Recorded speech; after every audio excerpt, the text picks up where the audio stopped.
Hi, my name is Sumit. Happy morning to all the listeners and viewers. मनुष्य 24 घंटे मन में रहता है।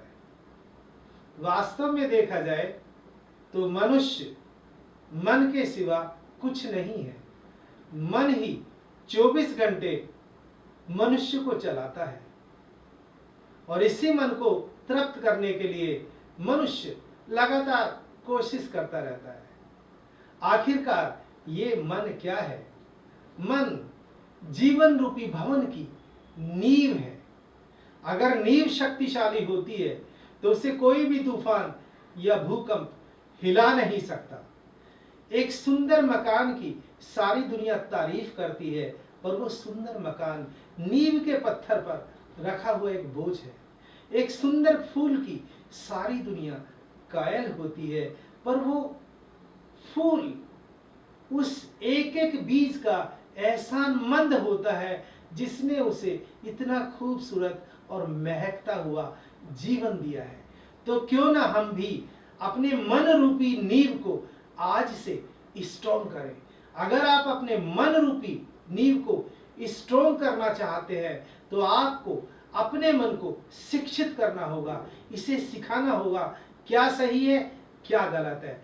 अक्सर हमारा मन या तो हमको पास्ट में लेकर जाता है या हमको फ्यूचर में लेकर जाता है, मतलब या तो भूतकाल में लेकर जाता है या भविष्य काल में लेकर जाता है। अगर आपका मन आपको भूतकाल में लेकर जाए, पास्ट में लेकर जाए, तो आप इसे सिखाइए कि भूतकाल में कुछ नया कहने के लिए नहीं है, उसमें वही है जो पहले था।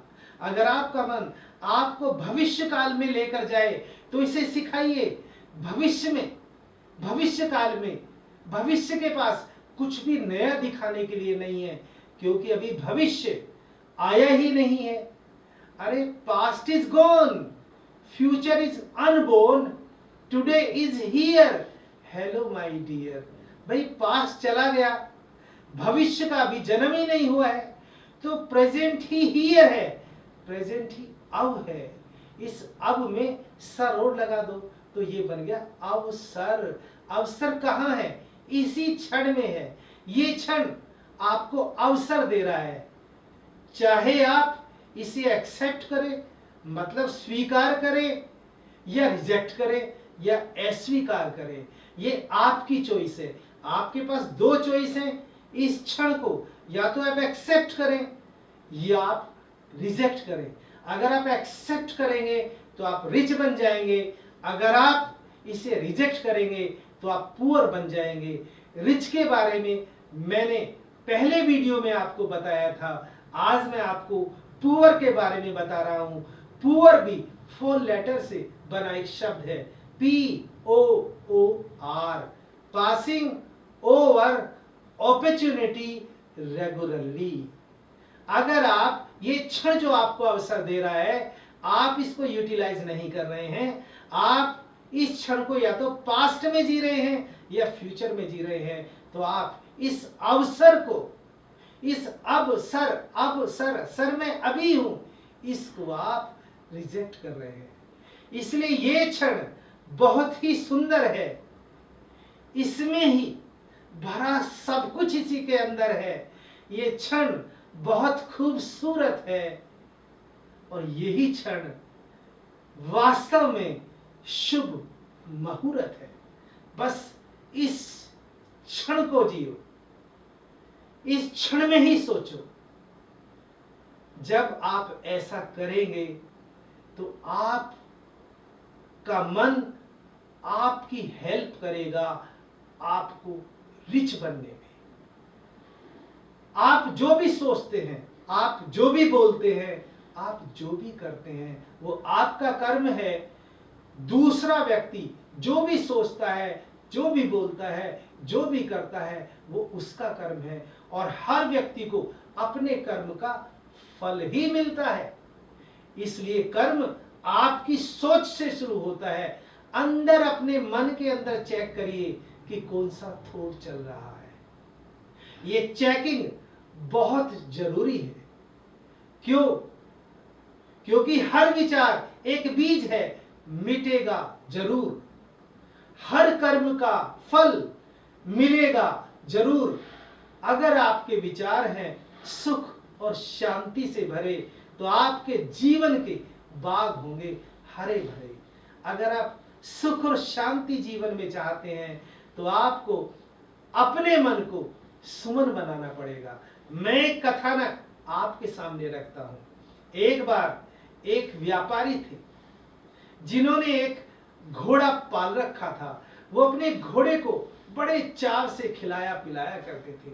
वो घोड़ा बड़ा हुआ, बहुत सुंदर हुआ। उस व्यापारी ने सोचा क्यों ना मैं घोड़े की अब सवारी करूं, इसको थोड़ी सी ट्रेनिंग दूं। वो उसको ट्रेनिंग देने लगे। सवारी करना व्यापारी नहीं जानता था क्योंकि हर एक को ट्रेनिंग की जरूरत पड़ती है।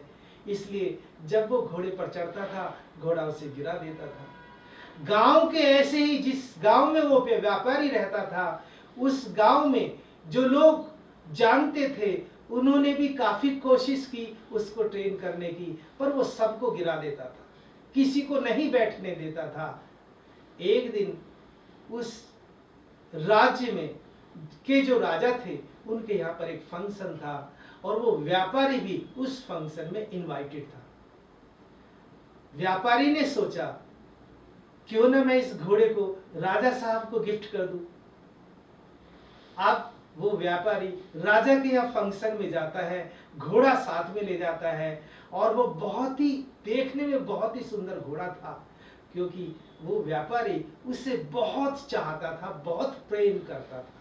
उसने राजा से ये सारी बातें बताई कि राजा साहब ये किसी को सवारी नहीं देता है, इसलिए घोड़ा मैं आपको गिफ्ट कर रहा हूँ इस आशा के साथ क्योंकि आपके यहाँ तो एक से बढ़कर एक ट्रेनर और एक्सपर्ट होंगे जो इसको ट्रेनिंग देंगे, ट्रेंड कर देंगे। वहां फंक्शन में बहुत सारे लोग आए हुए थे। फंक्शन खत्म हुआ तो कुछ जो एक्सपर्ट और ट्रेनर थे राजा ने उनको रोका और उस घोड़े के बारे में बताया। उनमें से एक एक ने पूरी कोशिश की पर वो घोड़े की सवारी ना कर सके। उसी फंक्शन में एक युवराज भी बैठा था। उसने हाथ उठाया और राजा साहब से कहा कि राजा साहब क्या मैं भी कोशिश करके देख सकता हूँ। उसने कहा बेटा तू अभी छोटा है, तू बेटा क्या देखेगा, एक से बढ़कर एक्सपर्ट है, ये उन्हीं को सवारी नहीं दे पाया, वो ही इसको ट्रेनिंग ना दे सके, तू इसको क्या सिखाएगा। उसने कहा नहीं राजा साहब मुझे भी एक मौका दिया जाए। उसने कहा ठीक है आप भी कोशिश करके देख लीजिए। लेकिन उस युवराज के पास सुंदर मन था। अब सुंदर मन में तो हमेशा सुंदर विचार चलते रहते हैं। उस युवराज ने क्या किया, उस युवराज ने उस घोड़े को सूर्य की तरफ मुंह करके खड़ा कर दिया। अब उसकी जो परछाई थी वो पीछे गिरने लगी। पहले वाले एक्सपर्ट क्या कर रहे थे, पहले वाले पीछे से चढ़ रहे थे और घोड़े की परछाई भी आगे बढ़ती थी और जो घोड़े पर बैठने की कोशिश करता था उसकी परछाई भी आगे बढ़ती थी। इसलिए घोड़ा डर जाता था और किक मार के सवार को गिरा देता था। उसने घोड़े को सूर्य की तरफ मुंह करके खड़ा किया और आगे से वो युवराज चढ़ा। इस तरीके से उस घोड़े की उस युवराज ने सवारी की, उसको ट्रेन कर दिया। अब उस युवराज की जय जयकार होने लगी। क्यों? केवल सुंदर मन के कारण। तो दो पंक्तियां मैं यहाँ पर कहता हूं, आपके सामने निवेदित करता हूं। सुंदर तन में सुंदर मन हो, सोने में सुगंध हो जैसे। सुंदर तन में मैला मन हो, विष से भरा स्वर्ण घट जैसे। सुंदर तन में अगर मैला मन है, तन का तो मेकअप कर लिया, अगर मन का मेकअप नहीं कर पाए, सुंदर अगर मन नहीं है तो ये सोने के बर्तन में विष के समान है। और आपने तो ये सुना होगा कि सोने के बर्तन में ही शेरनी का दूध ठहरता है। ये शेरनी का दूध क्या है? ये ज्ञान है। ये ज्ञान उस बुद्धि में ही ठहरेगा जब आपका सुंदर मन होगा। आप भी जब से आपने होश संभाला है तब से पढ़ते चले आ रहे हैं, लेकिन ज्ञान क्यों नहीं ठहरता? क्योंकि मन अभी सुंदर नहीं है। तो सुंदर तन में सुंदर मन हो, सोने में सुगंध हो जैसे। सुंदर तन में मैला मन हो, विष से भरा स्वर्ण घट जैसे। मैले तन में मैला मन हो जो शूकर लिपटा विष्टा में। शूकर मीन्स पिग। जैसे पिग गंदगी में पड़ा रहता है और गंदगी को कोई पसंद नहीं करता सिवा पिग के। अगर आपका मन और हमारे मन में गंदगी है तो हमको ऑनर नहीं मिलेगा, हमको एप्रिसिएशन नहीं मिलेगी, हमको रिवार्ड और अवार्ड नहीं मिलेंगे। जो हम डिजायर रिजल्ट चाहते हैं वो हमको नहीं मिलेगा, क्योंकि मन में गंदगी भरी हुई है। सुंदर तन में सुंदर मन हो सोने में सुगंध हो जैसे। सुंदर तन में मैला मन हो विष से भरा स्वर्ण घट जैसे। मैले तन में मैला मन हो जो शूकर लिपटा विष्टा में। और मैले तन में सुंदर मन हो मानो लाल छिपा गुदड़ी में। अगर मेरा रूप अच्छा नहीं है, मैं माना कुरूप भी हूं, पर अगर मन मेरा सुंदर है तो सुंदर मन में ही गुण टिकते हैं, वो ही व्यक्ति गुणवान होता है और गुणों से ही एक व्यक्ति की कदर होती है और गुण वाला व्यक्ति ही इस दुनिया में रोल मॉडल बनता है, वो ही सेटिस्फाइड होता है, वो ही कंटेंटेड होता है। अगर आप भी अपने मन का मेकअप करना चाहते हैं, इसको सुमन बनाना चाहते हैं, इसको सुंदर बनाना चाहते हैं, तो आप नेक्स्ट वीडियो में देखिएगा और सुनिएगा। अगर आपको ये वीडियो अच्छा लगा हो, पसंद आया हो, तो आप इसे लाइक करें, सब्सक्राइब करें और ज़्यादा से ज़्यादा शेयर करें। Thank you so much for listening to me.